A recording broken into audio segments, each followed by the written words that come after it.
I had a call from the NBC. The head of the department was Cliff Stiegelbauer, in New York, NBC.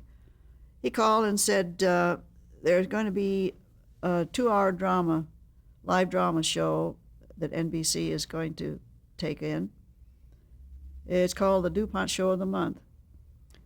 And there'll be 3 directors on it, and they will be alternating as the 3 go, the shows. And it'll be a very heavy schedule for you, but I want you to go in. I was in the RCA building at the time, and he says they're going to meet you on the 6th floor in the conference room in a couple hours. And I said, fine.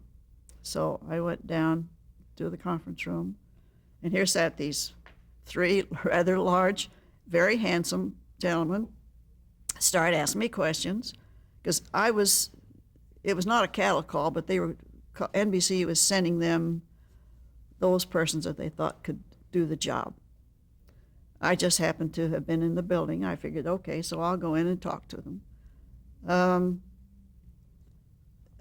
I talked to Fielder Cook first, and then they were all asking questions, and then to Franklin Schaffner, and Frank was called to a phone.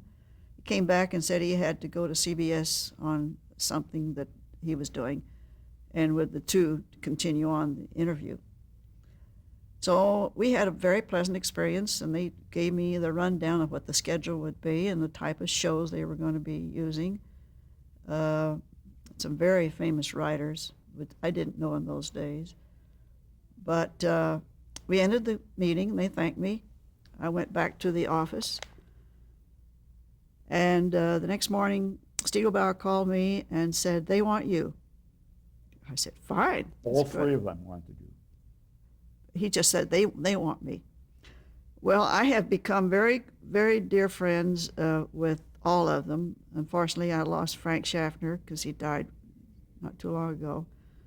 But Fielder Cook and I have done a lot of shows together since then. I mean, big ones, big 6-hour miniseries. Evergreen was one of them. Fielder said, I got a funny for you, Jan, and he hadn't known me but about 3 days. He said, Frank called me last night, and he said, well, which one did you fellas decide on? And Fielder said, I said to him, Jan Scott, and he said, what, a girl? I never let Frank live that down.